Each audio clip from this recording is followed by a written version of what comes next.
वबरकातुहू। आज हमारा टॉपिक है common name method by aldehydes, carboxylic acid and asters. ठीक है, तो हमें क्या दिया हुआ होगा, हमें नेम दिया होगा, हमें स्ट्रक्चर बनाना होगा।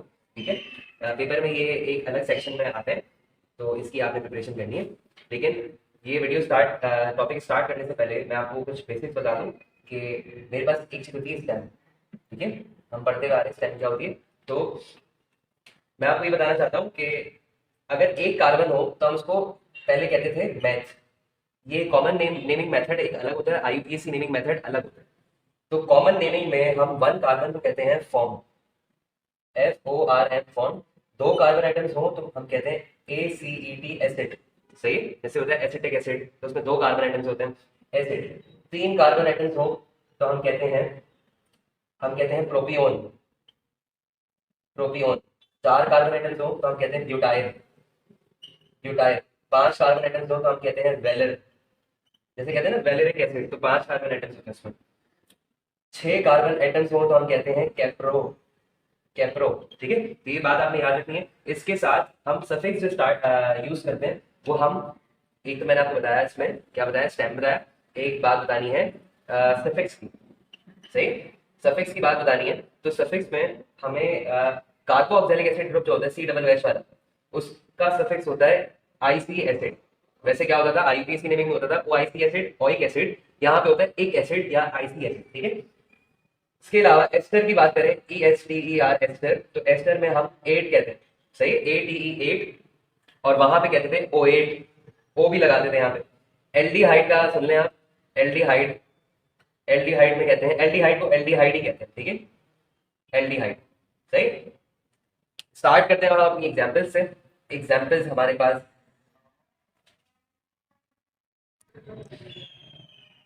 ठीक है, तो हम एग्जाम्पल से स्टार्ट करते हैं अपने टॉपिक को। पहली एग्जाम्पल हमारे पास है ब्यूटायरिक एसिड। सही, क्या है, ब्यूटायरिक, ब्यूटायरिक एसिड। ब्यूटायरिक में ये करने से पहले आप एक बात सुन लें कि ब्यूटायर मैंने आपको बताया चार कार्बन आइटम्स, आईसी मैंने आपको बताया COOH, कार्बोक्सिलिक एसिड है। अब स्टार्ट करें। ठीक है, तो चार कार्बन आइटम्स मैंने आपको बता दिया, तो हम वो ड्रॉ करते थे, एक दो तीन और ये चार। सही, तो आपको पता है टर्मिनल साइड पे कौन आता है, COOH आता है। तो COOH यहाँ पे आ गया। बाकी और हमें कुछ नहीं करना, हमें सिर्फ पहले चीज सेटिस्फाई करना है। तीन, एक दो, और यहाँ पे दो, एक दो, तो यहाँ पे दो हाइड्रोजन एटम्स। नेक्स्ट एग्जाम्पल है एसिटिक एसिड, एसिटिक एसिड। सही, एसिटिक एसिड, एसिड मतलब, एसिड मतलब दो कार्बन एटम्स, दो कार्बन एटम्स, आईसी मतलब COOH ग्रुप, कार्बोक्सिलिक एसिड। तो हमें क्या करना है कि दो कार्बन एटम्स को ड्रॉ करना है। सही, एसिड मतलब दो, तो एक में तो आपको पता है टर्मिनल साइड पे यहाँ पे या यहाँ पे COOH आ जाएगा, कार्बोक्सिलिक एसिड ग्रुप। और वैलेंसीज को सेटिस्फाई करने के लिए एक है यहाँ, इसके लिए एक यहाँ पे बॉन्ड बना हुआ है, तो तीन खाली है इसकी वैलेंसीज, तो यहाँ पे तीन हाइड्रोजन आ गए, ये एसिटिक एसिड होता है। नेक्स्ट एग्जाम्पल है हमारे पास, next example formic acid, formic acid. Formic acid, form मतलब वन कार्बन एटम। सही है, फॉर्मिक मतलब वन कार्बन एटम। और अगर हम बात करें इसकी हाइड्रोजन की, तो सॉरी आईसी की, तो ये है COOH ग्रुप। ठीक है, तो एक कार्बन एटम हम ड्रॉ करेंगे जस्ट। सही, और वो कार्बन एटम क्या होगा, COOH होगा। ठीक है, इसको हम कहते हैं फॉर्मिक एसिड। लेकिन अगर हम इसकी वैलेंसीज देखें तो किस तरीके से पूरी हुई है, एक कार्बन, ठीक है, उसने ऑक्सीजन के साथ बॉन्ड बनाया हुआ है, और दूसरे वाले इसने भी क्या किया हुआ है, ऑक्सीजन के साथ बॉन्ड बनाया हुआ है। ठीक है, या फिर हम इस तरीके से कह सकते हैं कि कार्बन के साथ, ये देखिए कार्बन, इसने डबल बॉन्ड बनाया हुआ है O के साथ, ऑक्सीजन के साथ एक O और एक H। ठीक है, लेकिन अब आप देखिए, ये देखिए कि एक वैलेंसी ये इस ऑक्सीजन के साथ की गई है, दो वैलेंसी इसके साथ की गई है, तो ठीक है, तो यहाँ पे आप ये देखिए कि एक वैलेंसी इस ऑक्सीजन के साथ की गई है पूरी, और दो जो वैलेंसी पूरी की गई है इस ऑक्सीजन के साथ की गई है, लेकिन एक वैलेंसी स्टिल इसकी खाली है। तो ये एक हाइड्रोजन से बॉन्ड बना लेता है। तो ये बेसिकली ऐसे होता है HCOOH, ये होता है फॉर्मिक एसिड। सही, फॉर्मिक एसिड। तो यहाँ पे एक हाइड्रोजन यहाँ पे लगा। इसके अलावा नेक्स्ट एग्जाम्पल हमारे पास है propionic acid, propionic, propionic acid. सही, प्रोप मतलब प्रोपियोन मतलब आपको बताया कि तीन कार्बन एटम्स हैं, सही है। प्रोपियोन मतलब 3 कार्बन आइटम्स है और एक मतलब आईसी मतलब COOH ग्रुप, सही। तो इसको हम किस तरीके से बनाएंगे, 3 कार्बन आइटम्स हम ड्रॉ करेंगे, 1 2 2 और ये 3, इसके साथ टर्मिनल साइड वाले कार्बन के साथ तो OH आ जाएगा और बाकी की वैलेंसी हम सेटिस्फाई कर देंगे। 1 2 तो 2 आ गए, 1 तो 3 आ गए। इसके अलावा और एग्जाम्पल्स करते हैं, और एग्जाम्पल्स हमारे पास हैं वैलेरिक एसिड, वैलेरिक एसिड, वैलेरिक एसिड। तो वैलेरिक का मतलब क्या होता है, 5 कार्बन एटम्स, ठीक है। वैलेर का मतलब होता है 5 कार्बन, आईसी मतलब COOH। तो 5 कार्बन एटम्स हमने ड्रॉ करने, 1 2 3 4 और ये 5, ठीक है। टर्मिनल साइड वाले के साथ तो COOH आ जाएगा और बाकियों की हम क्या करेंगे, वैलेंसी को सेटिस्फाई कर देंगे। 1 2 2 1 2 2 1 2 2 1 1 और 3, सही। नेक्स्ट एग्जांपल है iso valeric acid, iso valeric acid, iso valeric acid. Iso valeric acid से मुराद ये होगा कि होंगे 5 कार्बन एटम्स, लेकिन आइसो में आपको पता है कि एक कार्बन एटम के साथ क्या होगा, एक कार्बन एटम के साथ उसका एक ब्रांच लगेगी, ठीक है। पहले 4 कार्बन एटम ड्रॉ करते हैं, 1 2 3 और ये 4, सही है। एक के साथ आपको पता है OH और एक कार्बन एटम के साथ क्या होगा, एक ब्रांच लगी होगी CH3, सही है। वैलेंसीज इसमें क्या हो जाएगा, दो हाइड्रोजन आ जाएंगे, 1 2 3, तो यहाँ पे एक हाइड्रोजन आ जाएगा, एक तो यहाँ पे 3 हाइड्रोजन आ गए। नेक्स्ट एग्जांपल है neo caproic acid, neo caproic, caproic acid, neo caproic acid. Neo caproic acid से मुराद ये है कि नियो और टर्शरी जो होते हैं उनमें 2 ब्रांचेस मौजूद होते हैं। कैप्रो में, कैप्रो कैप्रो में आपको पता है 6 कार्बन एटम्स होते हैं, 6 कार्बन एटम्स और एक का मतलब होता है COOH ग्रुप, ठीक है। इसके बाद हम अभी क्या करेंगे, अगर 2 ब्रांचेस आ जाएंगे तो हमें 4 कार्बन एटम्स को ड्रॉ करना पड़ेगा, 1 2 3 और ये 4, ठीक है। एक के साथ आपको पता है टर्मिनल साइड वाला जो है वो COOH होता है और मैंने आपको कहा कि ब्रांचेस 2 बनेंगी तो CH3 एक आ गया, CH3 एक आ गया और इसकी वैलेंसीज को हमें सेटिस्फाई करना है, 1 2 2 1 2 3 4 इसकी जरूरत नहीं है, एक और यहाँ पे H3 आ गया, ठीक है। नेक्स्ट एग्जांपल हमारे पास है कि आप बता दीजिए कि secondary butyric acid, secondary butyric acid, butyr का मतलब हो गया आपका 4 कार्बन एटम्स, एक मतलब COOH ग्रुप, सही। तो 4 कार्बन एटम्स ड्रॉ नहीं होंगे क्योंकि सेकेंडरी जो होता है वो बिल्कुल आइसो की तरह होता है, एक उसमें क्या आती है, ब्रांचिंग आती है, एक ब्रांच बनती है कार्बन एटम की। तो मुझे ड्रॉ करने पड़ेंगे 3 कार्बन एटम्स, 3 कार्बन एटम्स में से OH कार्बोक्सिलिक ग्रुप जो लग गया वो टर्मिनल साइड पे लग गया और एक मेरे पास लग गया CH3 ब्रांच में। वैलेंसीज को देखें तो 1 2 3, एक हाइड्रोजन लग गया, एक और यहाँ पे 3 क्या लग गए, हाइड्रोजन लग गए वैलेंसीज को सेटिस्फाई करने के लिए। और करते हैं नेक्स्ट एग्जाम्पल हम, ये तो आसान वाली है लेकिन ये पेपर में बहुत ज्यादा फ्रीक्वेंटली पूछी जाती है, तो इन सब की आपको प्रैक्टिस करनी है।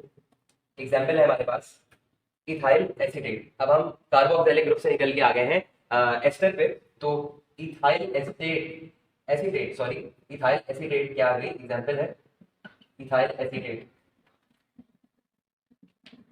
इथाइल 2 कार्बन एटम्स वाला एसिड, मतलब 2 कार्बन एटम्स, 2 कार्बन एटम्स 8 जो है वो एस्टर की निशानी है, सही है, COO वाले की निशानी है। तो पहले हमें क्या करना पड़ेगा कि हम सबसे पहले COO को ड्रॉ करेंगे, ड्रॉ करने के बाद उसके साथ हम एक जगह लगा देंगे इथाइल, सही है, एक जगह हमने लगा दिया इथाइल। इथाइल क्या होता है, CH2, या आपको इजी जबान में, मैं आसान जबान में समझाऊं तो 2 कार्बन एटम्स पे लगा, सही, 2 कार्बन एटम इथाइल और एक तरफ मुझे लगाने हैं अच्छा एसिड मतलब 2 कार्बन एटम्स। तो अगर मैं एक कार्बन एटम लगा दूं और मुझे चेन बनानी हो एसीटेट की, जैसे हम पहले एस्टर में करते थे, तो अब देखिए 1 और 2, 2 कार्बन एटम्स होंगे, सही, 1 और 2, 2 कार्बन एटम्स होंगे। तो एस्टर ग्रुप के साथ मैं एक कार्बन एटम लगाऊं और वो कुल मिला के कितने हो जाएंगे, 2 कार्बन एटम्स, सही। तो वैलेंसीज को अगर मैं सेटिस्फाई कर दूं तो किस तरीके से करूंगा ये देखते हैं हम। यहाँ पे 3 हाइड्रोजन आ जाएंगे, यहाँ पे 2 हाइड्रोजन आ जाएंगे और यहाँ पे भी 3 हाइड्रोजन आ जाएंगे, इसको हम कहते हैं इथाइल एसीटेट। नेक्स्ट एग्जांपल है propyl propyl butyrate. Propyl butyrate example है हमारी। और प्रोपाइल आपको पता है 3 कार्बन एटम्स वाला तीन हाइड्रोकार्बन, और ब्यूटाइल का मतलब 4 कार्बन, 8 मतलब COO ग्रुप, सही, एस्टर ग्रुप। तो सबसे पहले तो हम COO वाला इसका फंक्शन ग्रुप हमने ड्रॉ कर दिया। अब एक कार्बन एटम ये हो गया और 3 हमें मजीद चाहिए इसके लिए ब्यूटाइल बनाने के लिए। तो एक कार्बन ये आ गया, एक कार्बन ये और एक कार्बन ये, सही। तो थोड़ा सही से ड्रॉ कर दूंगा। COO, एक कार्बन, दूसरा कार्बन और तीसरा कार्बन, ठीक है। और दूसरी तरफ मुझे प्रोपाइल ड्रॉ करना पड़ेगा, यानी 3 कार्बन एटम्स और ड्रॉ करने पड़ेंगे प्रोपाइल बनाने के लिए। एक कार्बन एटम, दूसरा कार्बन एटम और तीसरा कार्बन, सही। वैलेंसीज को बस सेटिस्फाई करना है। 3 हाइड्रोजन यहाँ पे आ गए, 2 हाइड्रोजन यहाँ पे आ गए, 2 हाइड्रोजन यहाँ पे आ गए, 2 यहाँ पे, 2 यहाँ पे और यहाँ पे 3 हाइड्रोजन आ गए। इस स्ट्रक्चर को हम कहते हैं प्रोपाइल ब्यूटायरेट, सही। नेक्स्ट एग्जाम्पल है हमारे पास कि आप बता दें structure isopropyl butyrate. Isopropyl butyrate का स्ट्रक्चर बता दीजिए। तो इसका स्ट्रक्चर हम किस तरह बताएंगे कि प्रोपाइल, जब हम प्रोपाइल ड्रॉ कर रहे होंगे तो उसके स्ट्रक्चर में आइसो आएगा, यानी एक ब्रांच बनेगी, सही। और ये वाले में ब्रांच नहीं बनेगी। किस तरह नहीं बनेगी? ब्यूटाइल मतलब 4 कार्बन एटम्स, तो COO, एक तो एस्टर है यहाँ पे, सही। एस्टर के साथ एक कार्बन एटम, दूसरा कार्बन एटम, तीसरा और ये चौथा, सही।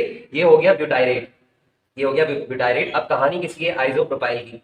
तो एक कार्बन एटम और दूसरा कार्बन एटम और एक कार्बन एटम होगा ब्रांच में, एक कार्बन एटम किसमें होगा? ब्रांच में होगा। तो वैलेंसीज फुलफिल करने के लिए 3 हाइड्रोजन यहाँ पे, 3 हाइड्रोजन यहाँ पे, 1 2 3, तो यहाँ पे एक हाइड्रोजन, 1 2 तो यहाँ पे एक हाइड्रोजन, 1 2 तो यहाँ पे एक हाइड्रोजन, सॉरी 1 2 तो यहाँ पे 2 हाइड्रोजन, 2 हाइड्रोजन और यहाँ पे 3 हाइड्रोजन, ठीक है। इस तरीके का स्ट्रक्चर होता है आइसोप्रोपाइल ब्यूटायरेट का। इसके अलावा लास्ट एग्जाम्पल हमारे पास रह गई है, लास्ट एग्जाम्पल है न्यू ब्यूटाइल कैप्रोएट। न्यू ब्यूटाइल कैप्रोएट, सही है। नियो ब्यूटाइल कैप्रोएट नेक्स्ट एग्जांपल है। तो यहाँ पे हम देख सकते हैं कि 6 कार्बन एटम्स होंगे और 8 यानी एस्टर ग्रुप होगा। 6 कार्बन एटम ड्रॉ करते हैं, एक कार्बन एटम, दूसरा, फिर उसके बाद आ गया तीसरा, चौथा, पांचवा और ये छठा, सही है। ये कहानी हो गई किसकी? कैप्रोएट की। अब नियो ब्यूटाइल, 4 कार्बन एटम्स होंगे, लेकिन नियो मतलब नियो और टर्शरी में क्या होता है कि 2 ब्रांचेस मौजूद होती है। किस तरह? एक कार्बन एटम, दूसरा कार्बन एटम, लेकिन जो अल्फा कार्बन होगा उस पर CH3 लगेगा ब्रांच में, एक और CH3 लगेगा ब्रांच में। अब वैलेंसीज को सेटिस्फाई करने के लिए 1 2 3 4 इसकी पूरी है, इसकी पूरी नहीं है तो 3 लगा दिया हमने, हाइड्रोजन 3 लगा दिए, 1 2 यहाँ पे 2 लगा दिए, 1 2 2 1 2 2 1 2 2 1 और यहाँ पे 3 हाइड्रोजन मैंने लगा दिए। इस स्ट्रक्चर को कहते हैं नियो ब्यूटाइल कैप्रोएट। यहाँ तक हमने common name method by aldehydes, carboxylic acid, asters हमने पूरे किए। नेक्स्ट वीडियो में इंशाल्लाह हम करते हैं बेंजीन की IUPAC नेमिंग। तब तक के लिए ख्याल रखिएगा। अस्सलाम वालेकुम वरहमतुल्लाहि वबरकातुहू।